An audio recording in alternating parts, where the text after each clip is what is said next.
அன்பு உறவுகளுக்கு வணக்கம். அரசியலில் இருந்து புறக்கணிக்கப்பட்ட இருவர் இன்று நேரில் கண்டு பேசியிருக்கிறார்கள். ஒரு புதிய கூட்டணியை அமைத்திருக்கிறார்கள். அனைவரும் அறிந்ததுதான். திரு ராமதாஸ் அவர்களும் திருமதி சசிகலா அவர்களும். நீண்ட நாள்களாகவே திரு ராமதாஸ் அவர்கள் நாங்கள் ஒரு புதிய கூட்டணியை அமைக்கப் போகின்றோம் என்று கூறி வந்தார்.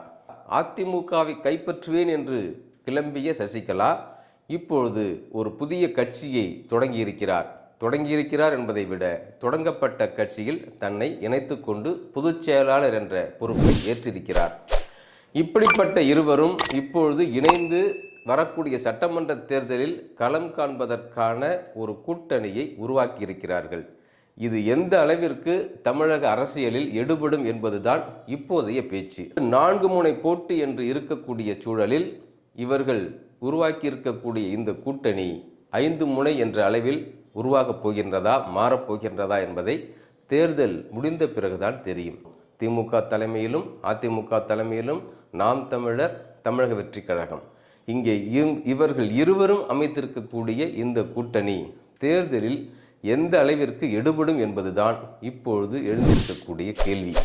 இவர்களினுடைய இந்த கூட்டணி எந்த கட்சிக்கு இழப்பை ஏற்படுத்தும், எந்த கட்சிக்கு வாய்ப்பை உருவாக்கும் என்பதை பொறுத்திருந்துதான் பார்க்க வேண்டும். திராவிட முன்னேற்ற கழக கூட்டணிக்கு இவர்கள் இருவரால் எந்த ஒரு இழப்பும் ஏற்பட போவதில்லை என்றுதான் பார்க்கப்படுகின்றது.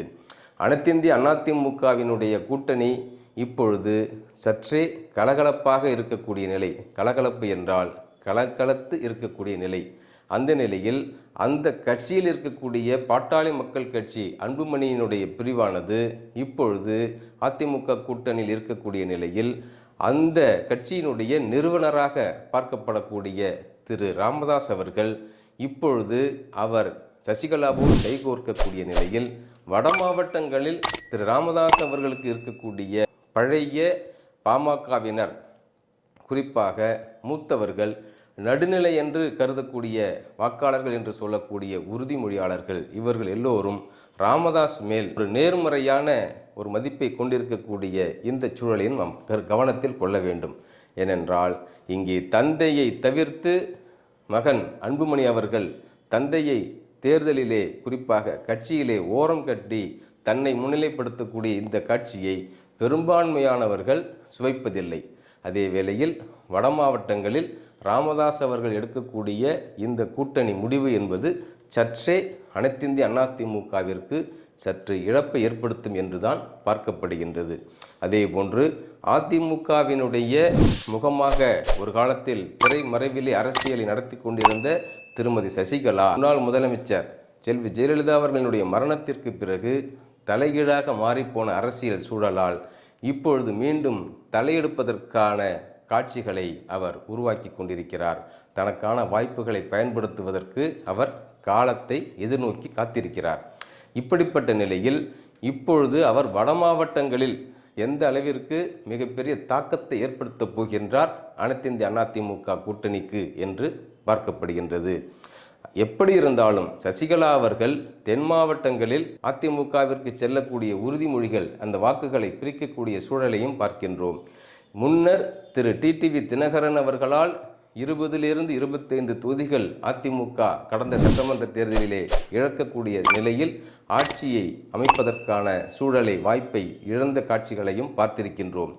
இந்த நிலையில் அதை ஈடுகட்டக்கூடிய வகையிலே திரு டிடிவி தினகரன் அளவிற்கு வாய்ப்புகளை கொண்டிருக்கக்கூடிய திருமதி சசிகலா அவர்கள் அதிமுகவிற்கு செல்லக்கூடிய உறுதிமொழிகள் என்று சொல்லக்கூடிய வாக்குகளை சற்றே பிரிப்பார் என்றுதான் எதிர்பார்க்கப்படுகின்றது. எனவே வட மாவட்டங்களில் திரு ராமதாஸ் அவர்களும் தென் மாவட்டங்களில் திருமதி சசிகலா அவர்களும் குறிப்பிட்ட அளவிலான வாக்குகள் என்று சொல்லக்கூடிய உறுதிமொழிகளை பிரிப்பதற்கான வாய்ப்புகள் நிறைய இருக்கின்றன என்று எதிர்பார்க்கப்படுகின்றது. குறைந்தது 1000லிருந்து 5000 வரை அந்த வாக்குகள் வரை அவர்கள் பிரிப்பதற்கான வாய்ப்புகள் இன்றைய அளவில் பார்க்கப்படுகின்றது.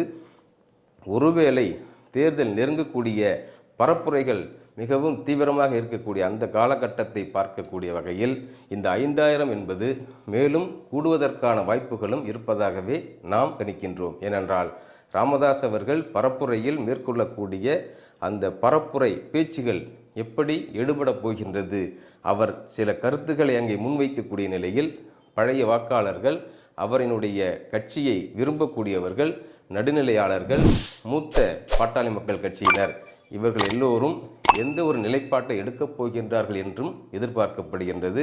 அதே வேளையில் இங்கே எல்லாரையும் புறக்கணித்திருக்கக்கூடிய திரு எடப்பாடி கே பழனிசாமி அவர்கள் இப்பொழுது பாரதிய ஜனதாவினுடைய தலைமையினுடைய ஆணைக்காக காத்திருக்கக்கூடிய இந்த காட்சிகளையும் எந்த ஒரு அதிமுக தொண்டனும் முழுமையாக ஏற்கவில்லை, விரும்பவில்லை என்றும் பார்க்கப்படுகின்றது. இந்த சூழலில் திருமதி சசிகலா அவர்கள் இந்த அதிமுக பாரதிய ஜனதா கூட்டணிக்கு எதிராக தன்னுடைய பரப்புரையை மேற்கொள்ளக்கூடிய நிலையில் அவ்வாறு இருக்கக்கூடிய அதிமுக தொண்டர்கள் சற்றே ஒரு சிலர் சசிகலா அவர்களுக்கு தங்களினுடைய வாய்ப்பை வழங்குவதற்கான சூழலும் இருப்பதாக பார்க்கப்படுகின்றது. அரசியலில் எப்படி இருந்தாலும் புறக்கணிக்கப்பட்ட இருவர் எப்படி இந்த தேர்தலை எதிர்கொள்ளப் போகிறார்கள், இவர்களால் தேர்தல் களத்தினுடைய சூழல் மாறப்போகின்றதா என்பதை தேர்தல் முடிந்த பிறகுதான் எல்லோராலும் அறிய முடியும்.